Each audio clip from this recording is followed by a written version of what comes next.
All right, folks, it's officially week 11, so we're hurriedly coming down the line here for National Football League games.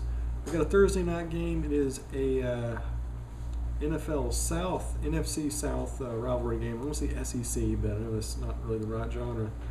We got the matchup between New Orleans and Carolina. Carolina is a 3.5-point favorite. Over-under is 52.5. I want to say keep the over-under under. And you know what? I'll go with Carolina by 3.5. You know, I know they have a really, really bad penchant of finding ways to lose games, like they did against the Chiefs over the weekend. But I think they can win this one. They usually do a little bit better in prime time than they do on average games, just on afternoons on Sunday for some inscrutable reason. Pittsburgh at Cleveland. Pittsburgh, they're an 8-point favorite. Over-under is 48. I'm going to say go above 48. I think both these teams put up some points on the board. And, yeah, Pittsburgh wins this one at least by 8 points. I'm not even going to think about doing an upset on that one. Baltimore at Dallas. Now, this could be a trap game. Dallas is a 7-point favorite. Over-under is 45. I'm going to say go under because they'll play really good defense. So, really, it's a matter of, you know, will the Dallas O-line hold up against Baltimore's rushing attack? And, you know what? I think Dallas will. I mean, it's one of those games where I think it's going to be way closer than people think it's going to be. But at the end of the day, you know, I'm going to go with Dallas. They're just too talented a team compared to what Joe Flacco and company is throwing at them. I'll give it to them by 7. Jacksonville at Detroit, which I think should be a surprisingly entertaining game. Detroit's a 6.5-point favorite. Over-under is 47. I'm going to say go under 47. And I'm going to pull the upset card here. I think Jacksonville can win by at least 1 touchdown. So go out there and put some money on that one. Go on with Jacksonville. And that's kind of the advantage of being a team where you don't really win a lot, but you at least keep games close. Every now and then you can steal a pot. Tennessee at Indianapolis in the AFC South showdown. Tennessee, right now, they're quickly becoming a good team after a slow start. Indy is a 3-point favorite. Over-under is 53.5. I'm going to keep it under that. And I'm going to go with Tennessee to win by 3 points in a pretty big upset. That'll shake things up in the AFC South. Buffalo at Cincinnati. Cincinnati is a 3-point favorite. The over-under is 47.5. I'm going to keep it under that. And I'm going to go with Buffalo with the upset by 3. Just feeling it. I don't think Cincinnati really has the offense anymore. And the Bills have pretty good defense. They're going to put some pressure on that ginger they have down there. Tampa Bay, Kansas City. Kansas City, they're a 7.5-point favorite. The over-under is 44.5. And I'm going to pull the upset card. I think Tampa Bay is going to win by 6 points. And here's why. If you look at Kansas City, they're a team where, you know, they get a lot of good defensive breaks. They're good at putting on points late in the game. We saw that when they rallied from 17-0 to beat Carolina. But it's all about defensive turnovers. And I think Tampa Bay, just from what I saw in the game they had against, who was it? They beat the crap out of somebody. Was it San Francisco? I think it was San Francisco. Or whoever they played last week, doesn't matter. Where they had really good ball control. I like the way Jameis Winston was playing. I figure, you know, if they can carry that momentum over, if they can play a solid like that, they can kind of hold off the Chiefs. So I got Tampa Bay with a 6-point win there and really messing everything up. And the over, of course, going to be under 44. Chicago at the Giants. Giants playing extraordinarily well and being underreported, just like in 2008 and 2012. We know what happened then. The Giants, the 7.5-point favorite. Over is 44.5. I'm going to say go above that.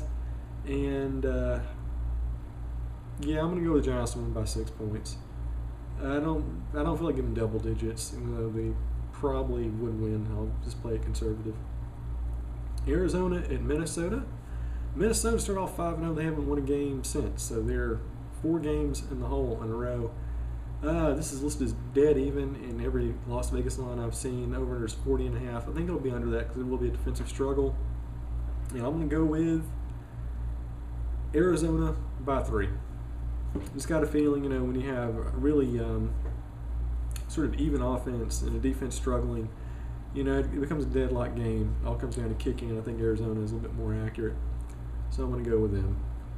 Miami at the Rams. The Rams are 1.5 underdog. Over-under is 40. There are not going to be a lot of points in this one either.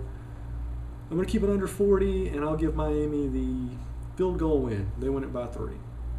In what should be a very low-scoring, troubling game to watch.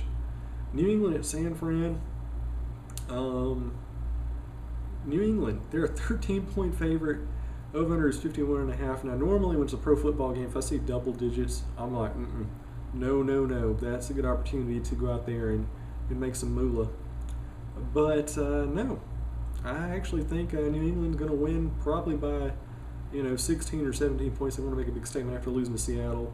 So I'm going to go with 13 points there. Over is 51.5. I'm going to say go over just because I think it's going to score a lot of points. Philadelphia at Seattle. This should be a good one. Seattle 6.5-point favorite. So will their defense hold up, or will the dynamic Philadelphia rushing attack, we just saw poke holes through Atlanta, dominate? The over-under is set at 41. I'm going to go under that. I think it's going to be a little low scoring. And I'm going to go with Philadelphia. I just like their running game. I think they're running the ball just about as good as any team in the NFC not called the Cowboys. And Seattle, as good as they did against New England, stopping the pass, they also let LeGarrette Blount score 3 touchdowns on the ground. So they have a big weakness there when it comes to stopping the run. Philadelphia is doing very good. I think that gives them an advantage. I've got them winning by 6.5. We'll give them the points. Green Bay at Washington. Surprisingly, the Green Bay right now, they have a losing record. They might not make the playoffs to keep this up, so that's very unusual.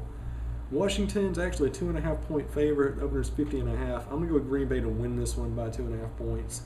That's not a huge gamble, but I just think Green Bay, on paper, they're a much better team. And the Redskins have been playing hot. They've been playing consistent. All that has to do with their quarterback, Mr. Cousins. But yeah, Aaron Rodgers is still Aaron Rodgers, and I still think the Redskins have some pretty big deficiencies in defense. Green Bay will win this one. And our big Monday night game, which is very interesting because it's Houston at Oakland. But in this case, Oakland is not Oakland, California. It's actually Mexico City. Now here's the thing about Mexico City. Now I'm a big UFC fan. We all know that. And one of the most hilarious things that I've ever seen happen was a couple of years ago when they had Cain Velasquez. He was their heavyweight champion. He's fighting there in Mexico, taking on a dude named Fabricio Verdun. Well, anyway, for those of you who don't know this, the altitude in Mexico City is just ridiculous. Okay, Denver is the mile-high city. Mexico City is about 2,000 miles higher up in the air than that. So there's not a lot of air. It's very, very easy to get gassed. And another thing that does have a benefit we'll talk about here in a moment. So, I think when you have a dynamic offense, when you can't actually breathe, and Mexico City has bad air on top of it, so let's don't say that's not a factor. I think it really benefits you if you can get a good ground game running. And the Texans, as good as their defense is, I think they're probably going to have a pretty good chance of stopping the Raiders' passing attack. Because, like I said, dudes get winded. If your receivers get winded, your defense is definitely going to get winded. But I do like the Raiders having the rushing game, which will kind of control the tempo and not take as much energy out of them. But another thing is, wait a minute, if the altitude is that high, that means the ball has easier time being kicked. You got Sebastian Janikowski, who is routinely knocking 50-yarders. He's out there. He's going to be kicking field goals at will. As long as the Raiders are out there and it's not a terribly windy day, they can pretty much control the tempo of this game however they want. So right now, the Raiders, they are from most lines I'm looking at, about a 6-point favorite. Over-under is 46. I think the Raiders do indeed win this one by 6 points. I'll keep the over-under slightly above 46, but the Raiders should win this one.